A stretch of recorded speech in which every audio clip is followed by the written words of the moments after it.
Pernah nggak sih kamu khawatir kehabisan duit atau uangmu jadi makin berkurang setelah kamu belanjakan, setelah kamu mengeluarkan uang tersebut? Dan ternyata memang benar, ketika kamu sudah ngeluarin, ternyata uangmu jadi makin berkurang. Kenapa bisa seperti itu?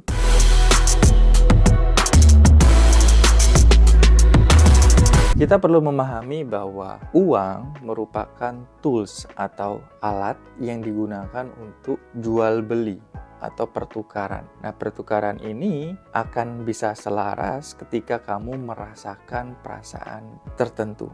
Jadi gini, ketika kamu saat mengeluarkan uang sejumlah sekian, maka coba perhatikan perasaanmu itu. Apakah kamu merasa senang? Apakah kamu merasa khawatir? Atau merasakan berat karena uang itu kamu keluarkan? Ketika self-talk di pikiranmu, ketika mengeluarkan itu, aduh nanti habis, nanti nggak bisa balik, atau berkurang, dan lain sebagainya, itulah yang membuat uangmu jadi semakin berkurang. Pikiranmu itu yang menarik hal tersebut datang. Beda halnya ketika kamu mengeluarkan dengan perasaan berkelimpahan atau bahagia. Artinya begini, ketika kamu mengeluarkan dengan perasaan yang cukup, yang berlimpah, maka biasanya self-talk kamu akan berpikir begini, nggak apa-apa, nanti juga balik lagi lebih banyak. Nggak apa-apa, nanti baliknya berlipat-lipat. Terus ketika kamu ngeluarin, kamu happy, kamu senang. Coba perhatikan, biasanya yang kamu keluarkan itu kembalinya lebih banyak. Makanya banyak teman-teman yang tidak aku sarankan untuk ikut kelasku ketika dia merasakan berat ketika mengeluarkan. Nah, biasanya dia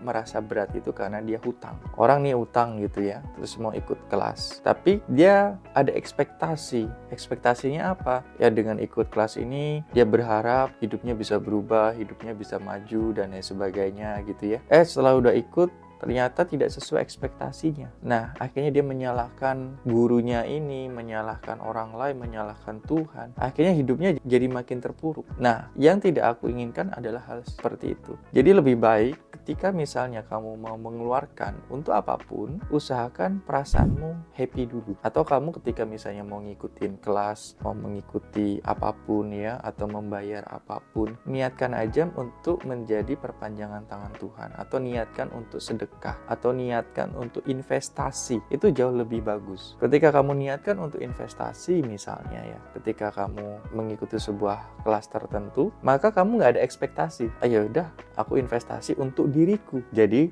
lebih baik. Jadi tujuannya begitu. Ketika kamu investasi untuk dirimu agar lebih baik, maka kamu akan lebih semangat untuk berlatih, semangat untuk menerapkan ilmu yang sudah kamu dapatkan itu. Dibandingkan kamu ketika mengeluarkan salah dalam niatnya misalnya pengen cepet berhasil, pengen cepet kaya, pengen cepet sukses. Nah, pengen cepet itu merupakan pola pikir yang serba instan. Padahal kamu mengikuti pelatihan apapun, pengembangan diri ataupun hal yang lain, nggak ada yang instan. Semuanya butuh proses, semuanya butuh latihan, butuh keseriusan, keberanian, dan kesungguhan. Itu yang membuat setiap orang punya jalan suksesnya masing-masing. Artinya, jauh lebih bagus ketika kita mengikuti sesuatu karena kita memang niat dari dalam diri atau kita terdorong untuk mengikuti, bukan ikut-ikutan. Itu yang jauh lebih bagus. Kemudian selanjutnya, ketika kamu sudah tidak khawatir ketika mengeluarkan uang tadi dan kamu niatnya untuk sedekah atau untuk investasi, kamu jadi lebih tenang. Nah, perasaan tenang itulah yang akhirnya mendatangkan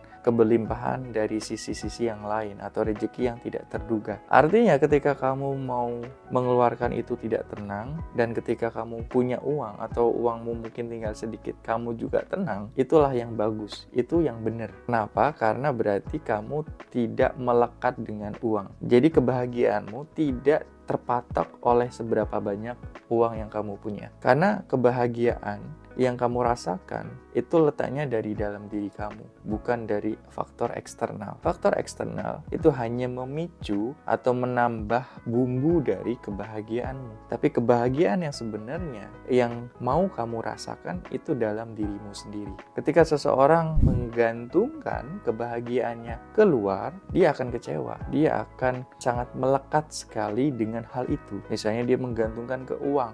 Ketika nggak punya uang, stres. Ketika menggantungkannya ke pasangan, ketika pasangannya pergi atau pasangannya meninggalkan dia stres. Atau ketika dia menggantungkan ke misalnya orang tua ke anak, terus anaknya tidak memberikan atau tidak mencukupi ya yang dibutuhkan orang tuanya, itu orang tuanya stres. Itulah kenapa kebahagiaan setiap orang adalah tanggung jawabnya sendiri-sendiri, bukan tanggung jawab siapapun. Setiap orang bertanggung jawab atas kebahagiaannya masing-masing. Ketika kamu bisa berpikir dan menerapkan hal tersebut, maka kamu akan jauh lebih bahagia.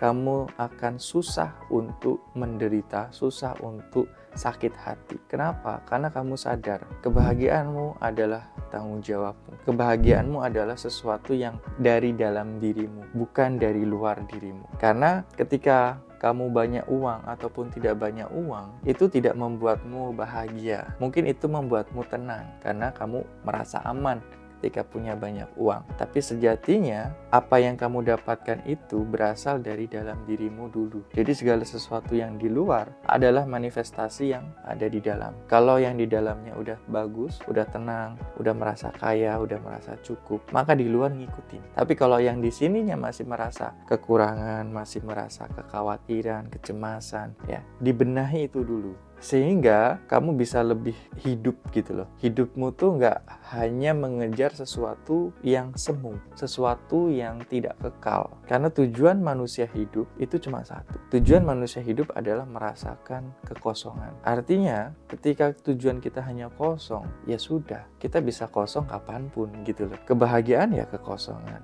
Kamu misalnya dapetin apapun, happy, kosong juga, ada perasaan lega. Coba kamu ketika dapetin sesuatu, tapi perasaanmu di sini nggak lega. Atau ketika misalnya seseorang suami istri misalnya, dia melakukan hubungan intim, nggak plong gitu loh, nggak keluar misalnya gitu.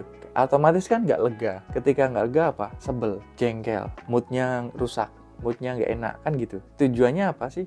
Lega tadi, kosong tadi. Ketika kamu bisa kosong setiap saat, setiap waktu, itu ya tujuanmu udah selesai gitu. Tinggal kamu nikmatin aja hidupmu. Nah, untuk bisa merasakan hal itu memang nggak butuh teori sebenarnya. Kamu hanya butuh praktek. Caranya gimana? Aku ajarin di private coaching Hypnosis Seduction. Sampai ketemu di kelas ya. Kamu bisa klik link yang ada di deskripsi.